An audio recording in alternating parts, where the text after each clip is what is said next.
साथियों, ये है इमैनुअल मैक्रोन और ये है फ्रांस के राष्ट्रपति। फ्रांस के राष्ट्रपति ने एक ऐसा जबरदस्त बयान दे दिया है जिसने कि पूरे के पूरे वेस्टर्न वर्ल्ड को हिला के रख दिया है। ना सिर्फ वेस्टर्न वर्ल्ड बल्कि पूरे ग्लोब को हम कह सकते हैं कि एक डिफरेंट टाइप का मैसेज दे दिया है। क्या दुनिया जो है अभी एक बड़ा ग्लोबल शिफ्ट देखेगी, क्या दुनिया में बड़े परिवर्तन होंगे, क्योंकि फ्रांस के राष्ट्रपति का बयान एक ऐसे मुद्दे पे आया है जिसकी अपेक्षा किसी ने शायद नहीं की थी। मेरे दोस्तों, नाटो जिसका कि बैकबोन बन के अमेरिका खड़ा है, उसका एक बड़ा मेंबर, एक मजबूत मेंबर या कहिए चौथा सबसे बड़ा सदस्य जो कि फंडिंग करता है नाटो को, उसने जब अमेरिका के ही मजबूत देश या अमेरिका की एक्सटेंडेड कॉलोनी इजराइल के खिलाफ कहिए एक बयान दे दिया जिसकी अपेक्षा नहीं थी, तो सर तनाव तो होना ही था। अगर आप देखें इतिहास को, इतिहास में आप ये पाते हैं कि इजराइल और फ्रांस के रिलेशंस ठीक रहे हैं। शुरुआती दौर में जब इजराइल ने अभी जो गाजा के अगेंस्ट में या फिर हमास के अगेंस्ट में एक्शंस लेने शुरू किए, उसको इसने सपोर्ट भी किया था, लेकिन अभी अचानक से सर एक बहुत बड़ा परिवर्तन लिया तो सर बड़ा हलचल मचनी लाजमी थी। अब उस हलचल को सारा डिकोड करेंगे। नमस्कार, मेरा नाम है नीरज पारिक और आप देख रहे हैं Neeraj Pareek official YouTube channel. तो फर्स्ट टाइम यदि आप हमारे साथ में हैं तो सब्सक्राइब कीजिए for truth, insight and impact. मेरे दोस्तों, यहां पर हुआ यह है कि फ्रांस के राष्ट्रपति इमैनुअल मैक्रोन ने अनाउंस किया कि भाई हम जो है वो फिलिस्तीन को एक स्वतंत्र राष्ट्र के रूप में मान्यता देने वाले हैं। ये कोई छोटी बात नहीं है, ये बहुत बड़ी बात है। फ्रांस जो कि बता चुका हूं ईयू में है, G7 का मेंबर है, अमेरिका से अच्छे संबंध रखता है, इवन इजराइल से भी इसके अच्छे संबंध रहे हैं। तो भाई फिलिस्तीन को मान्यता देने की बात अचानक से क्यों कही गई?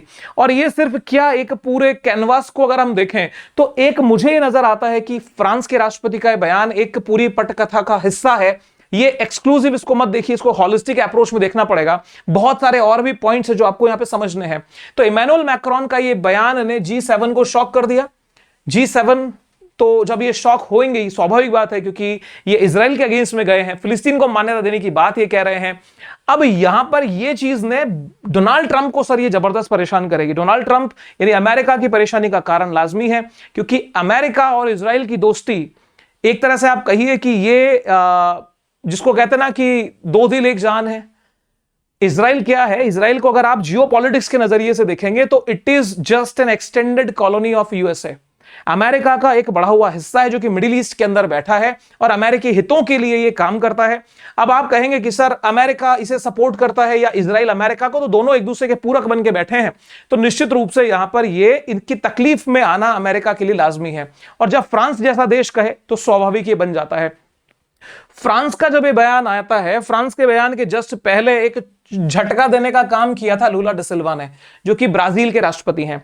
लूला डिसिल्वा ने बयान देकर के बोल दिया था कि भाई हम जो है वो साउथ अफ्रीका जो एक केस करे बैठा है इंटरनेशनल कोर्ट ऑफ जस्टिस में इजराइल के खिलाफ, उसके बारे में आगे मैं बात करूंगा, उसमें हम इसके सहयोगी बनेंगे, इसका साथ देंगे। और रही सही में वैसा ही कुछ बयान भारत की तरफ से भी चला गया, तो अमेरिका के लिए सर तनाव लेना तो लाजमी बन जाता है। अब वो जो तनाव अमेरिका का होगा, क्या ये दुनिया को इतना सीधा सरल सहज रूप में रहने देगा या कुछ बड़ी हलचल निश्चित रूप से मचेगी? ट्रेड वॉर की हलचल ऑलरेडी चल रही है और अमेरिका जब कोई डिसीजन लेगा तो निश्चित रूप से इस दुनिया के जो क्योंकि ग्लोबलाइज वर्ल्ड है, दुनिया की इकोनॉमी जुड़ी हुई है, तो मार्केट के ऊपर इसका सीधा इंपैक्ट पड़ना तय है। अब मार्केट पे इंपैक्ट पड़ना तय है तो सर उन लोगों का क्या होगा जो शेयर मार्केट में अपना कुछ अर्निंग्स ढूंढते हैं, या वो लोग जो अपनी अर्निंग एक्स्ट्रा करना चाहते हैं, बढ़ाना चाहते हैं, उनके लिए भी सर कुछ ऑप्शन होना चाहिए। तो ऑप्शन आज हम आपके लिए लेके आए हैं एक बहुत ही बेहतरीन, सेफ एंड सिक्योर एप्लीकेशन के बारे में। वो सर एप्लीकेशन है मार्केट वुल्फ। ये जो मार्केट वुल्फ आप एप्लीकेशन देख रहे हैं, ये एप्लीकेशन सेबी से अप्रूव्ड है। सेबी से अप्रूव्ड होने के साथ साथ का मतलब ये तो हो ही गया कि ये ऑथेंटिक है, वास्तविक है। यहां पे सबसे बड़ी बात यह है मेरे दोस्तों, इनकी चार्जेस सिर्फ 99 रुपए लाइफ टाइम ये चार्ज लेते हैं और आपको जो हेल्प देते हैं उसके बारे में बात करूंगा, वो अमेजिंग है। सबसे बड़ी बात, ब्रोकरेज चार्जेस मिनिमम, और आप जो पैसा यहां से कमाएंगे इनकी हेल्प से, उसमें एक भी रुपए का कमीशन मार्केट वुल्फ का नहीं होता। आप जो पे करते हैं वो ये प्लस ब्रोकरेज चार्जेस, इसके अलावा यहां कुछ नहीं। अब एक प्रश्न ये खड़ा होता है कि सर ये एप्लीकेशन यूज होगा कैसे? एप्लीकेशन बहुत सिंपल सा यूज है सर। देखिए, आप अपना जो जब ऐप डाउनलोड कर लेंगे उसके बाद में अपना एंटर पिन, जो सिक्योरिटी पिन लगाना है, सिक्योरिटी पिन लगा के ट्रेंड को फॉलो करना है। ट्रेंड के बारे में बात करूंगा। छोटा सा इन्वेस्टमेंट लीजिए, ट्रेड को प्लेस करिए। ट्रेड को प्लेस करेंगे सर मार्केट के अकॉर्डिंग ये आपको दिखाएगा कि आप कितने प्रॉफिट में है या कितने लॉस में है। स्टॉप लॉस का फीचर है, आपका घाटा मिनिमम करेगा। बेनिफिट्स होता दिख रहा है, आगे बढ़ते जाइए। आगे बढ़ते हुए जिस सेकंड आपको लगे भाई मुझे यहां रुकना है या करना है, तो आप एग्जिट नाउ पे करके आप यहां से निकल सकते हैं। जैसे ही आप बाहर निकलेंगे आपको यहां पे फाइनल आपकी इनकम दिखा देगा। सोचिए इतने कम टाइम में अप्रॉक्स 200 से ज्यादा परसेंट, 200% ज्यादा की इनकम यहां पे बिना कोई स्ट्रेस के यहां पे हो चुकी है। अब मेरे दोस्तों यहां पे करना क्या है, आपको करना है एप्लीकेशन डाउनलोड, और यहां पे आप न सिर्फ ऑप्शंस ट्रेडिंग बल्कि आप यहां पे कमोडिटी में ट्रेड भी कर सकते हैं, like gold, metals, gas etcetera. सबसे बड़ी बात यहां पे आपको फ्री कंसल्टेंसी मिलती है, एक्सपर्ट जो कि सेबी से लाइसेंस्ड है। तो इससे बढ़कर के सिर्फ क्या चाहिए, आप अपनी इनकम एक्स्ट्रा जनरेट कर सकते हैं, अपनी इकोनॉमी को बिल्ड कर सकते हैं। एग्जांपल आपके सामने है, जैसे अप्रैल मंथ में जो इनकम जनरेट हुई, मई मंथ में जो जनरेट हुई, इवन जून मंथ में भी एक अच्छी खासी इनकम यहां पे है, और एडिशनल इनकम सर रिक्वायर्ड होती है। तो download the Market Wolf app. Already इसके 2 मिलियन से डाउनलोड हो चुके हैं। एप्लीकेशन प्ले स्टोर पे और ऐप स्टोर दोनों पर अवेलेबल है। आज के वीडियो के स्पॉन्सर हैं मार्केट वुल्फ। एक ईमानदार प्रयास को सर सहयोग लाजमी होता है, चेक करके देखिएगा, डिस्क्रिप्शन में और पिन कमेंट में लिंक अवेलेबल है। अब मेरे दोस्तों मुद्दे पे आ जाते हैं फिर से, कि जब ये हलचल मचेगी, इस हलचल के जो बेस में क्या है, आखिर में कौन सा रीजन इसका बेस बन रहा है। तो आप असल में इस इजराइल को देखिए, और एक वीडियो का मैं लिंक यहां पे आपको दिखा रहा हूं। ये आई बटन में जो वीडियो हमने दिया है, इस वीडियो को जरूर देख लीजिएगा। ये वीडियो आपको बहुत अच्छी समझ पैदा करेगा असल में मुद्दा क्या है। अब मेरे दोस्तों यहां पे 2 हिस्से देखिए, एक तो गाजा आपको दिख रहा है, एक आपको वेस्ट बैंक दिख रहा है, एक आपको जेरूसलम दिख रहा है। तो एक संधि के तहत ये नियम बना कि भाई जो इजराइल के अलावा जो हिस्सा देख रहे हैं ना आप, तो गाजा, वेस्ट बैंक और ईस्टर्न यरूशलेम ये इजराइल का, सॉरी फिलिस्तीन के हिस्से होंगे, बाकी पे इजराइल रहेगा। अब इजराइल ने क्या किया, वेस्ट बैंक के अंदर अपनी कॉलोनीज बनानी शुरू कर दी, लाखों यहूदी जो है वो अपने मकान बना के रहने लगे।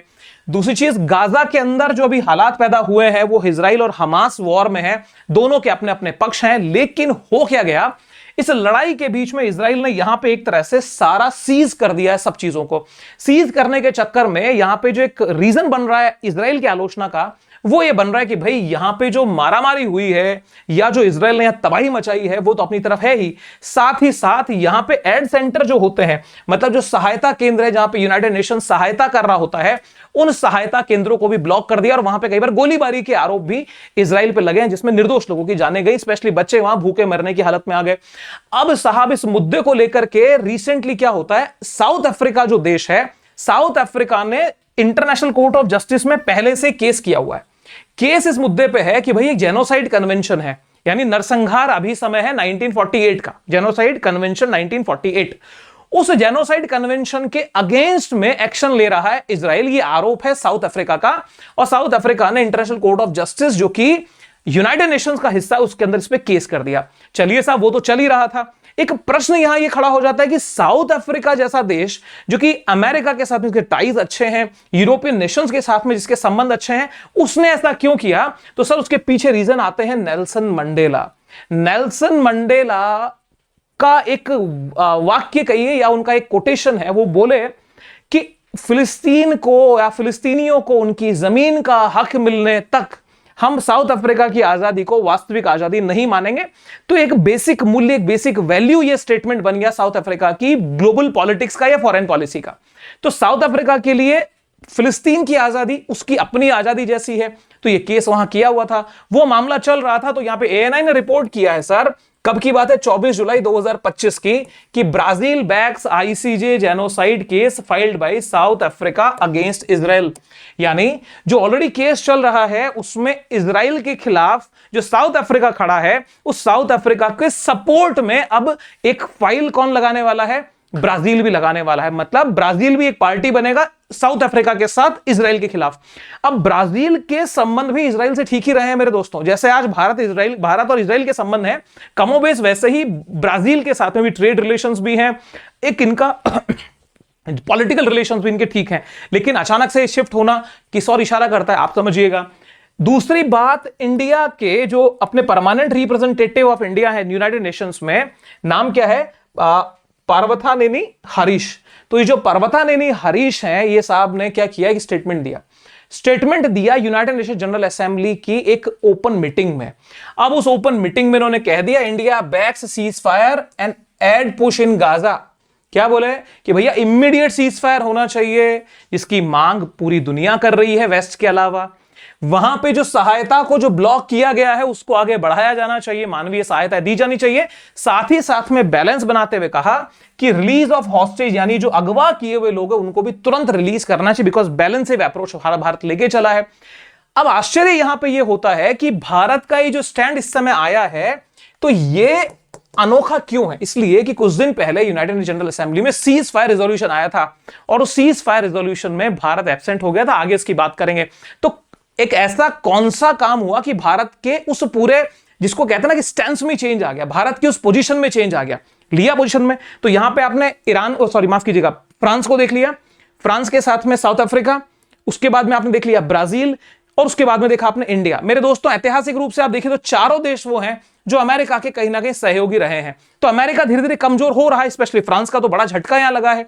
अब आप एक बार ये सिग्नेटरीज ऑफ जेनोसाइड कन्वेंशन देखेंगे तो दुनिया के 153 देश ऐसे हैं जिन्होंने 1948 के उस जेनोसाइड कन्वेंशन पे सिग्नेचर किए हैं। अब यहां पर थोड़ा सा जानकारी ले लीजिए आईसीजे के बारे में। और आईसीसी एक इंटरनेशनल क्रिमिनल कोर्ट है, एक इंटरनेशनल कोर्ट ऑफ जस्टिस है। आप जब देखेंगे आईसीजे को 1945 का एस्टैब्लिश्ड है, और दूसरी बात ये the highest court of the UN है, यानी यूनाइटेड नेशन का हिस्सा है, इसलिए इसकी वैलिडिटी अच्छी है, ज्यादा है। अब मेरे दोस्तों भारत ने जो ये स्टेटमेंट दिया, ये स्टेटमेंट उस स्टेटमेंट के बिल्कुल अगेंस्ट है। India absent on Gaza cease fire resolution and United general assembly just 6 months after voting for a similar resolution. पहले हमने सिमिलर रेजोल्यूशन को वोट किया, उसके बाद में हम एब्सेंट हो गए, उसके बाद में हमने फिर वोट कर दिया। मतलब भारत इस चीज को देख करके चल रहा है कि इजराइल की पोजीशन, क्योंकि इजराइल की पोजीशन उसकी नहीं है मेरे दोस्तों, इजराइल की पोजीशन के पीछे एक जिम्मेदार राष्ट्र जो है वो अमेरिका है। तो अमेरिका के साथ अपने संबंधों को किस तरह से वो देखता है, या मिडिल ईस्ट से वो अपने कैसे संबंधों को बनाना चाहता है, तो इसे हम कहेंगे कि फिर से गाड़ी जो है वो पटरी पे आ गई है। और यहां पे इंडिया उस समय पे मेरे दोस्तों आपको पता हो तो एब्सेंट रह गया था। 19 देशों की एब्सेंसी में हमारा भी एक नाम था। तो परिवर्तन तो सर दिखा है। परिवर्तन के पीछे जो कारण हो सकते हैं, जो हमें समझ में आते हैं, वो ये है कि डोनाल्ड ट्रंप ने जिस तरीके से अपनी एक नकारात्मक भूमिका या भारत के उस सॉवरिटी को कंट्रोल करने की या खुद को बहुत बड़ा दिखाने की भूमिका जो निभाई ऑपरेशन सिंदूर के टाइम पे कि भाई हमने सीज फायर करा दिया, युद्ध रुकवा दिया, भारत ने उसका खुल के विरोध किया। इन्होंने ओपनली कहा कि भाई हमने पूरी रात रात भर यहां बातें चली, उसके बाद में दोनों देशों ने कॉमन सेंस दिखाया और सीज फायर हो गया। पाकिस्तान ने थैंक यू बोल दिया कि बिल्कुल हमारी बात हुई थी, अमेरिका ने सीज फायर कराया, लेकिन भारत ने खुल के विरोध किया, बोला कि भैया ये बात गलत है। लगभग भारत के स्टेटमेंट के बाद में भी 24 बार डोनाल्ड ट्रंप ने स्टेटमेंट दिया पूरी दुनिया के अंदर। तो इस चीज ने सर संबंधों में खटास स्वाभाविक रूप से पैदा की है, और इसे आप भी आसानी से समझ सकते हैं, बिकॉज क्योंकि भारत की छवि जिस रूप के अंदर रही है कि भाई हम इंडिपेंडेंट पॉलिटिक्स या इंडिपेंडेंट जियोपॉलिटिक्स में रहते हैं, हमारे अपने डिसीजन है, फॉरेन पॉलिसी में हम कोई इंटरवेंशन या किसी तरीके का हस्तक्षेप बर्दाश्त नहीं करेंगे। लेकिन क्या था सर, अनकंट्रोल्ड माइंड है, अनकंट्रोल्ड बिहेवियर है, कुछ भी हो सकता है। तो भारत ने अपने पैर पीछे लेने शुरू किए। अब यहां से चलते चलते सर आप एक चीज समझो, जिस तरीके से डोनाल्ड ट्रंप ने जो ट्रेड वॉर शुरू किया, मेक अमेरिका ग्रेट अगेन के नारे के नीचे, इसने सर परेशानियां तो पैदा की हैं। परेशानियां पैदा करने का सबसे पहले जो कि एक बड़ा झटका, अब ब्राजील पे आ रहे हैं। ब्राजील ने तो इनको टाइटल दे ही दिया था ग्रिंगो, जिसके बारे में मैंने पहले भी बताया है। बोला था कि भैया कोई ग्रिंगो हमें आदेश नहीं दे सकता कि आप क्या करोगे, यानी अमेरिका की लूज होती हुई पोजीशन की हम बात कर रहे हैं। तो ग्रिंगो शब्द का मतलब होता है एक ऐसा श्वेत व्यक्ति जो कम समझ का हो, यानी एक गोरा व्यक्ति जिसको कॉमन सेंस नहीं हो। हमने पहले भी बोला है उसके लिए हिंदुस्तान में या हमारे भारत में एक शब्द है सर, उसको मैं बोल तो नहीं सकता, लेकिन ग्रिंगो का स्वाभाविक अर्थ वही है। तो कुल मिलाकर के कटाक्ष भरे शब्दों में ब्राजील सामने आ चुका है।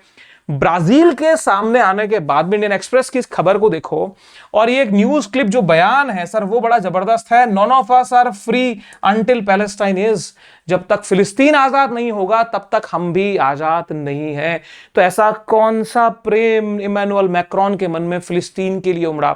मेरे दोस्तों ये प्रेम नहीं है, ये प्रेम सेकंड लेवल पे कह भी देंगे तो सर ये एक सनक है, सनक भी नहीं खुन्नस है उस परिस्थिति को लेकर के जो डोनाल्ड ट्रंप ने बनाई इस दुनिया के अंदर। डोनाल्ड ट्रंप खुद अपने डोमेस्टिक पॉलिटिक्स में तो डिफीट खा ही रहे हैं, लेकिन ग्लोबल लेवल पे भी अब उनके मजबूत साथी छोड़ छोड़ के जा रहे हैं। आगे आपको सब समझ में आ जाएगा, देखने में आ जाएगा। अब जैसे ये बयान आता है वैसे ही एक ये मार्को रूबियो, आपने इनको अगर पहचानते हैं तो देखिएगा, मार्को रूबियो है ये यूएस के स्टेट सेक्रेटरी हैं डिफेंस डिपार्टमेंट के। इन्होंने और बाकी नेतन्याहू की पूरी टीम ने सर इसका खिलाफत की कि भाई फ्रांस जो है वो कुल मिला के आतंकवाद को बढ़ाएगा, ये बेवकूफी भरा निर्णय है। तो ओपनली कटाक्ष इस स्टेटमेंट के देने शुरू हुए। यहां पर एएनआई ने कवर किया सर कि Israeli leaders condemn Macron's move to recognize Palestine state as a rewarding terror and creating other Iranian proxy, कि भैया क्या होगा, आप दुनिया के अंदर जैसे फिलिस्तीन को अगर मान्यता दोगे तो एक ईरान का प्रॉक्सी यानी एक छद्म ईरान दूसरा खड़ा हो जाएगा, आप आतंक का पोषण करोगे। अब समझ में यह नहीं आता कि आतंक की परिभाषा क्या है, आप किसे टेररिज्म बोलोगे। एक वीडियो जरूर देखिएगा, 20 देशों की कहानी यूएसए की है। इसको देख के अगर आपको लगे कि भैया आतंक की कोई और परिभाषा भी है तो कमेंट कर दीजिएगा, वीडियो जरूर देखना, आपको समझ में आएगा रियल टेररिज्म होता क्या है। तो यहां पर जो गाजा के अंदर इजराइल की तरफ से एक्टिविटी हुई, गाजा के अपना पक्ष है और हमास का अपना पक्ष है, वो अपना एक विवाद है, लेकिन उसके बीच में जो एक अमानवीय हरकतें या जिस संधि पे ऑलरेडी साइन करके आप बैठे हो उसके अगेंस्ट में जाना उचित बात नहीं है। अब मेरे दोस्तों, ये जो पिक्चर क्रिएट हो रही है, इस पिक्चर के अंदर जो चीज सबसे बड़ी टूट रही है, बिकॉज कुछ दिन पहले हमने एक वीडियो किया था कमजोर होता नाटो, उसके ऊपर कमेंट बहुत लोगों के थे, अरे नाटो कभी कमजोर हो सकता है क्या, तुम्हारी समझ कमजोर है, नाटो कमजोर नहीं है। प्रूव करते हैं नाटो कमजोर कैसे हो रहा है। मेरे साथियों, यूक्रेन को नाटो का हिस्सा बनाने की फाइट चल रही है, रशिया जो है वो उसको होने नहीं दे रहा, युद्ध बराबर जारी है। आप देखिए इसी के अंदर हो क्या रहा है, नाटो का एक प्रमुख मेंबर है टर्की। टर्की जो है वो कह रहा है मुझे ब्रिक्स का हिस्सा बना लो, और डोनाल्ड ट्रंप जो नाटो के कर्ता धर्ता है वो कहते हैं ब्रिक्स एक छोटा सा अदना सा संगठन है, इसको तो हम सोचते भी नहीं, 10% टैरिफ लगाइए इनके ऊपर एडिशनल। मतलब आपने इनको तुच्छ माना है और ये इसको स्वच्छ मान रहे हैं कि भैया हमें शामिल होना है। एक नाटो मेंबर का ब्रिक्स के लिए आना सर है थोड़ा सा है तो अजीब बात है। दूसरी बात, रोमानिया के अपने इशू चल रहे हैं, हंगरी के अपने इशू चल रहे हैं, ये ऑलरेडी नाराज है बहुत चीजों को लेके। यहां पे पोलैंड जो है, पोलैंड के लिए हमने आपको एक वीडियो कुछ दिन पहले कवर किया था जिसमें प्रेसिडेंट डूडा जो है वो बोल रहे थे कि भाई हम यहां पे सहायता नहीं देंगे यूक्रेन के लिए, यहां से सामान आप लेके जाते हो, हमें आपने इग्नोर कर रखा है। तो यहां पे दूसरी चीज, अब फ्रांस, तो आप सोचिए टर्की, रोमानिया, हंगरी, पोलैंड और फ्रांस, ये मजबूत देश यदि होते हैं बाहर तो सर अमेरिका की सहायता से चलता हुआ यह संगठन नाटो कमजोर नहीं पड़ेगा। तो सर क्या होगा। अब सच बात यह है कि प्रश्न बन रहा है कि आखिर पे इस नाटो पे नजर किसकी लग गई, किसकी लग गई, समझ आ रहा है, नाटो पे नजर किसकी लग गई। अब ये नाटो पे जो नजर लगी, नाटो कहां एक तरफ जेलेंस्की को पूरा वर्दीधारी सैनिक बना के खड़ा कर रहा है कि भैया हम तुम्हारे साथ हैं, तुम संघर्ष करो, हम तुम्हारे साथ हैं, और दूसरी तरफ जो उन्हीं के साथी हैं जिसमें एंड्रेस डूडा है, पोलैंड वाली जो बात मैंने बताई, उन्होंने साफ मना कर दिया भैया हमारी तरफ से आना जाना बंद करो। अमेरिका और जर्मनी मिलकर के सारा निर्णय ले रहे हैं, सारे काम कर रहे हैं, हमसे कोई पूछता नहीं। तो इसी चीज को हमने कवर किया था और ये बात हाईलाइट की थी कि भैया नाटो जो है वो कमजोरी की कगार पे है, और इस कमजोरी का कारण सिर्फ एक व्यक्ति है, वो है डोनाल्ड ट्रंप। डोनाल्ड ट्रंप की वो नीतियां जिसको खुद को पता नहीं कि रात को सो के जब उठेंगे तो कल हमने क्या निर्णय लिए थे, किस पे कितना टैरिफ लगाया था। तो चीजें चल रही हैं, दबाव में दुनिया है निश्चित रूप से, क्योंकि अमेरिका के साथ जिस तरीके के आर्थिक संबंध देशों के हैं, जो जितना ज्यादा जुड़ा हुआ है वो उतना तकलीफ में है, जो जितना दूरी पे है वो उतना फ्री रह करके अपनी जिंदगी जी पा रहा है। तो सर ये हमने इशू कवर किया था, 11 जुलाई 2025 का ये इशू है। लेकिन अभी एक ये प्रेम पत्र जो है वो प्रेम पुष्प गुच्छ समर्पित कर दिया है इमैनुअल मैक्रोन ने डोनाल्ड ट्रंप को। अब सर ये तो बर्दाश्त के थोड़ा सा बाहर ही हो जाएगा। जब आप देखेंगे नाटो के अंदर, तो नाटो का 66% खर्चा उठाने वाला अमेरिका है, लेकिन टॉप 5 में इटली के जस्ट पहले आता है फ्रांस, और फ्रांस इसका 4.3% खर्चा उठाता है। तो फ्रांस की स्थिति को नाटो में बहुत मजबूती के रूप में देखा जाएगा, बिकॉज टॉप 5 के अंदर फ्रांस 4th नंबर पे आता है, जर्मनी, ब्रिटेन, फ्रांस। तो आप समझ रहे हैं फ्रांस का अलग होना नाटो के लिए नया, अलग होने का मतलब एक अलग निर्णय लेना, नाटो से अलग नहीं हुआ है, उसको इस रूप में ना लिया जाए, लेकिन एक अगर अपनी विचारधारा अलग रूप में पेश कर दी जाती है तो संगठन की कमजोरी निश्चित रूप से नजर आ ही जाती है। अब डोनाल्ड ट्रंप के लिए बहुत सारे वीडियोस हमने बनाए, क्योंकि डोनाल्ड ट्रंप मेजर, क्योंकि यार जो गलत होगा नजरिए से हम उसको हाईलाइट तो करेंगे ही करेंगे। आप देखिए कि डोमेस्टिक पॉलिटिक्स में जब से ट्रंप वर्सेस मस्क का दौर आया, वैसे ही डोनाल्ड ट्रंप की स्थितियां दुनिया के लेवल पे बिगड़ गई। अब इसके जो सबसे बड़े साथी थे, जैसे हमने अभी कवर किया पोलैंड को, तो पोलैंड के बारे में हमने बात की थी, नाटो कमजोर पड़ा। दूसरी चीज, कुछ दिन पहले ऑस्ट्रेलिया चाइना से दोस्ती कर रहा है। ऑस्ट्रेलिया जो कि बहुत मजबूत देश, साथी अमेरिका का, एक वेस्टर्न ग्लोबलाइज इकोनॉमी का मजबूत पहरेदार, किसके साथ जा रहा है, वो साथ जा रहा है चाइना के। मीटिंग कर रहे हैं भाई, अब यहां पे ना सिर्फ ऑस्ट्रेलिया है, ऑस्ट्रेलिया के साथ में जापान भी यहां पे शामिल है।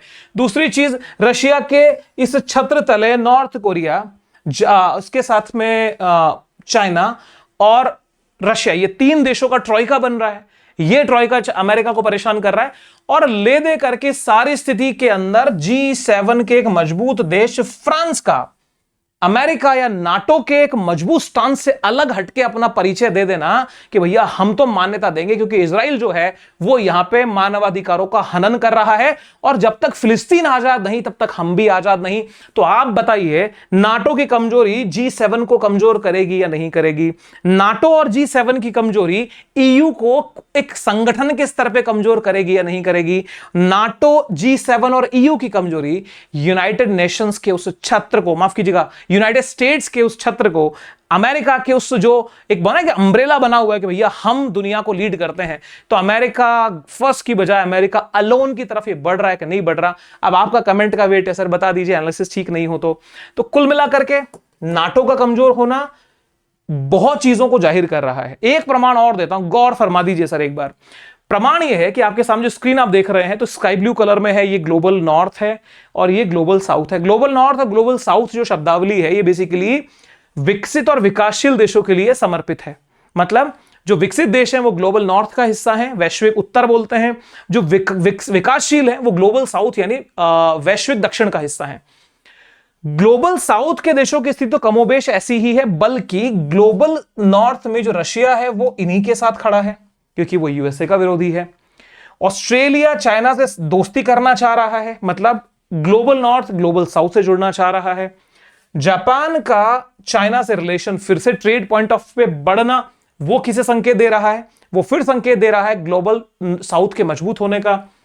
इसके अलावा आप और भी देशों को देखें, इसके अलावा फ्रांस का इस तरीके से एकाएक अलग हो जाना, तो कुल मिलाकर के सारे संकेत जो हैं वो अमेरिका की कमजोर होती हुई वैश्विक स्थिति को दर्शा रहे हैं। और मजबूती के साथ में जो संगठन खड़ा होकर के आएगा वो अगला दुनिया का एक मेजर संगठन बनने वाला है, ब्रिक्स। अब जरूरत भारत को है, भारत सर इसके अंदर थोड़ी मजबूत पहल करे और भारत को लीड करे ना सर, तो विश्वास कीजिए दुनिया के अंदर एक मजबूती कंडीशन के साथ में हम खड़े हो सकते हैं। क्योंकि जो हमने डिप्लोमेटिक एफर्ट्स वेस्ट के साथ अलाइन होने में लगाए, यदि वो एफर्ट हम Russia, China, Brazil, south Africa, Iran, north Korea, बाकी जो और देश हैं जो अभी तक ग्लोबल साउथ में हैं, जिनके साथ में इंटरेक्शन नहीं है, उनसे करने में लगाए तो एक मजबूत हमारी फॉरेन पॉलिसी जबरदस्त हो सकती है। तो ये सारी स्थिति ने सर एक उस पोजीशन को कमजोर करने की कोशिश किया है जहां पे इनको लगता है कि दुनिया तो पैरों की जूती है सर, हम चाहेंगे वो निर्णय लेंगे हर एंगल से। तो सर हर देश की अपनी संप्रभुता है, वो देश निकलना चाहता है, बचना चाहता है, और जो ग्लोबल हेजेमनी बनाने का है कि दुनिया के सरदार हम, तो सर वो स्थिति पड़ चुकी है कम। असल में हो क्या रहा है, एक सनक ने तोड़ दिया है यूएस को, ये यूएस को हर दिन तोड़ने का काम हो रहा है। आप देखिए कुछ दिन पहले जो बिग ब्यूटीफुल बिल के ऊपर मस्क के साथ में लड़ाई हो रही है, माइग्रेशन के इश्यूज वहां पे आ रहे हैं, यूनिवर्सिटी को कंट्रोल करने का भी वीडियो देखेगा, इसमें हमने कवर किए हैं 6 महीने डोनाल्ड ट्रंप के, वीडियो आपके सामने स्क्रीन के ऊपर आप देख सकते हैं। तो कुल मिला करके डोनाल्ड ट्रंप के ये एक्शंस तबाह किसे कर रहे हैं? यूएस को। अब ये यूएस तो तबाह हो रहा है, हमें अपना निर्माण करना है मार्केट वुल्फ के साथ में। तो बिना कोई देरी के सर एप्लीकेशन जरूर डाउनलोड करिएगा। 2 मिलियन प्लस 20 लाख लोग ऑलरेडी वर्क कर रहे हैं सर। एप्लीकेशन प्ले स्टोर पे भी अवेलेबल है, यानी एंड्रॉइड और आईफोन दोनों के लिए है, ऐप स्टोर पे भी है और एंड्रॉइड पे भी है। तो वो कुछ भी करे, हमें मार्केट वुल्फ के साथ में जुड़ के अपनी ट्रेडिंग को आगे बढ़ाना है। तो सर ये एनालिसिस आपको कैसा लगा? अपना कमेंट जरूर दीजिएगा। और truth, insight and impactful content यदि आपको लगा है तो एक एप्रिशिएटिव वर्ड हम आपका वेट कर रहे हैं। और एक चीज को थोड़ा सा और समझिएगा, आपके मन में ख्याल आया होगा कि हमने स्पॉन्सरशिप क्यों ली सर। स्पॉन्सरशिप एक पार्ट है जिससे कि बहुत सारी चीजें मैनेज होती हैं। आपको भी इस चीज का आइडिया होगा क्योंकि बहुत सारे रिसोर्सेस किसी भी उपलक्ष्य में लगते हैं और आपको आपके सहयोग है सर, आपका सहयोग मिला है तो हम एक कदम आगे बढ़कर के आए हैं। और बहुत सारे स्पॉन्सरशिप को हमने मना किया है पहले, बट यहां पे चीजें अनुकूल लगी तो हमने स्पॉन्सरशिप को हाँ किया। उम्मीद करता हूं आप हमें इसमें सपोर्ट करेंगे और हमारा सहयोग करेंगे। तो मेरे साथियों, फिर मिलूंगा आपके साथ में एक नई वीडियो के साथ में। तब तक के लिए stay happy, stay safe, wish you very happy learning. जय हिंद, बाय बाय।